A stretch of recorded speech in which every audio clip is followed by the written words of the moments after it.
Pernahkah Anda berada dalam situasi yang sangat menekan? Mungkin saat terjadi bencana, kecelakaan, atau bahkan konflik interpersonal yang hebat, dan mendapati diri Anda bereaksi dengan cara yang sama sekali tidak Anda duga. Mungkin Anda mendadak berteriak marah, melarikan diri, terpaku, kaku, tidak bisa bicara, atau justru berusaha sangat keras untuk menyenangkan orang lain yang mengancam Anda. Seringkali setelah kejadian berlalu, Anda merasa malu atau bingung dan bertanya pada diri sendiri mengapa bereaksi begitu tidak rasional atau penakut. Namun apa yang dianggap sebagai ketidakrasionalan sebenarnya adalah mahakarya evolusi yang ada dalam sistem saraf kita.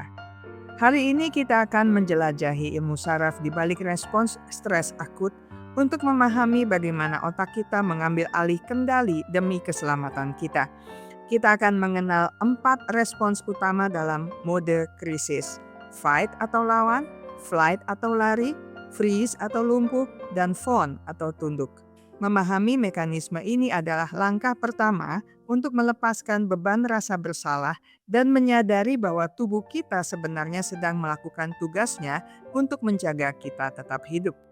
Untuk memahami mengapa kita bereaksi secara instinktif, kita harus mengenal pusat kendali di dalam otak kita yang bekerja secara hierarkis. Bayangkan otak Anda memiliki 2 karakter utama, amigdala dan korteks prefrontal. Amigdala adalah sistem alarm yang sangat sensitif, sebuah struktur kecil berbentuk kacang almond di sistem limbik yang berfungsi mendeteksi ancaman dalam hitungan milidetik. Sementara itu, korteks prefrontal yang terletak di bagian depan otak adalah CEO atau direktur yang bertanggung jawab atas logika, perencanaan, dan pengambilan keputusan rasional. Dalam kondisi normal, CEO ini memegang kendali penuh. Namun ketika amigdala mendeteksi bahaya nyata atau yang dirasakan sebagai bencana, ia akan melakukan apa yang disebut sebagai pembajakan amigdala. Ia segera memutus aliran listrik ke korteks prefrontal agar logika yang lambat tidak menghambat respons bertahan hidup. Inilah alasan mengapa dalam krisis kita tidak bisa berpikir jernih. Otak kita secara harfiah telah mematikan pusat logikanya demi kecepatan reaksi. Amigdala kemudian mengirimkan sinyal darurat ke hipotalamus yang akan mengaktifkan sistem saraf simpatik, jalur cepat yang mengubah seluruh fisiologi tubuh kita menjadi mesin bertahan hidup. Sistem saraf simpatis ini bekerja seperti pedal gas yang ditekan dalam-dalam. Ia segera memerintahkan kelenjar adrenal untuk membanjiri aliran darah dengan hormon stres, terutama adrenalin dan kortisol. Dampaknya sangat instan dan luar biasa. Detak jantung Anda meningkat drastis untuk memompa darah ke otot-otot besar, pernapasan menjadi cepat untuk menyuplai lebih banyak oksigen, dan pupil mata melebar agar Anda bisa melihat ancaman dengan lebih jelas. Pada saat yang sama, tubuh melakukan penghematan energi besar-besaran dengan menghentikan fungsi-fungsi yang dianggap tidak penting saat krisis, seperti sistem pencernaan dan pertumbuhan sel. Itulah sebabnya mulut Anda terasa kering atau perut Anda terasa mulas saat stres berat. Darah dialirkan menjauh dari organ dalam dan kulit, lalu dikirim ke lengan dan kaki agar Anda siap untuk melawan atau lari. Semua perubahan fisik ini terjadi tanpa izin dari kesadaran Anda. Ini adalah tarian biologis yang dirancang untuk satu tujuan, yaitu kelangsungan hidup. Respon yang paling dikenal luas adalah fight dan flight. Respon fight muncul ketika otak menilai bahwa ancaman tersebut dapat dikalahkan jika kita mengerahkan seluruh kekuatan. Ini tidak selalu berarti perkelahian fisik. Dalam konteks modern, ini bisa berupa kemarahan yang meledak, suara yang tinggi, atau keinginan yang kuat untuk membela diri secara agresif.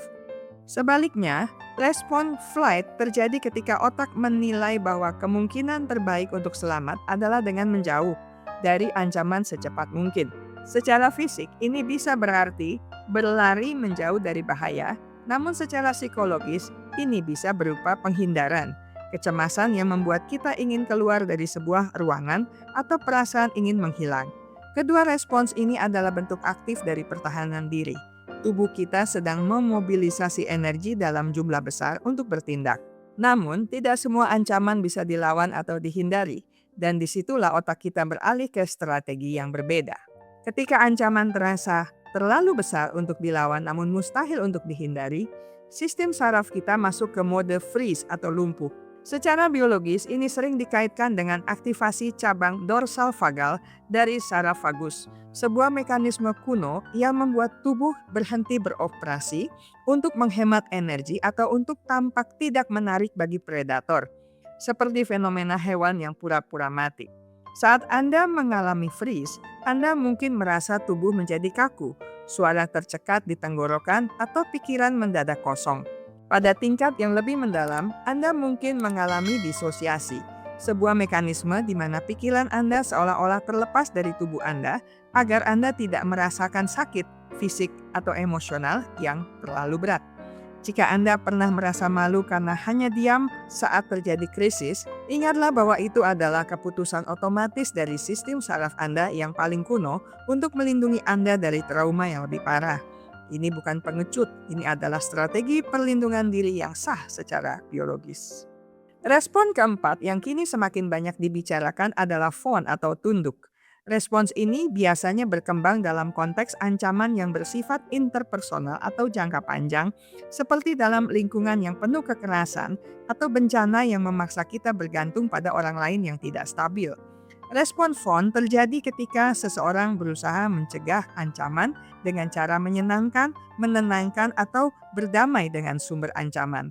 Anda mungkin mendapati diri Anda menjadi sangat kooperatif, setuju dengan pendapat orang yang mengancam, atau berusaha merawat orang lain sambil mengabaikan kebutuhan diri sendiri. Dari luar, ini mungkin terlihat seperti keramah tamahan, tetapi di dalam saraf, ini adalah respons krisis yang penuh ketakutan. Otak menilai bahwa satu-satunya cara untuk selamat adalah dengan menjadi tidak mengancam dan sangat berguna bagi orang lain. Memahami respons fawn membantu kita memahami mengapa banyak orang sulit berkata tidak atau sulit keluar dari situasi krisis yang melibatkan orang lain. Penting bagi kita untuk menyadari bahwa keempat respons ini, flight, fight, freeze, fawn, terjadi di tingkat bawah sadar. Kita tidak memilih respons mana yang akan kita gunakan. Amigdala kita yang memilihkan untuk kita berdasarkan penilaian instan terhadap situasi. Inilah alasan mengapa kita sering merasa tidak rasional saat krisis, karena bagian otak rasional kita memang sedang tidak memegang kemudi. Kegagalan untuk memahami fakta biologi ini seringkali menyebabkan trauma sekunder dalam bentuk rasa malu atau benci pada diri sendiri setelah kejadian berlalu.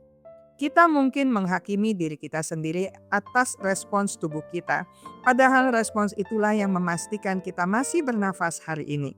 Luka psikologis seringkali bukan berasal dari kejadian traumatis itu sendiri, melainkan dari cara kita memandang reaksi kita saat kejadian tersebut muncul. Setelah ancaman benar-benar berlalu, tubuh kita membutuhkan waktu untuk kembali ke keadaan seimbang melalui sistem saraf parasimpatik yang sering disebut sebagai sistem istirahat dan cerna. Ini adalah sistem pengereman yang menurunkan detak jantung, memulai kembali pencernaan, dan memungkinkan korteks prefrontal untuk kembali aktif.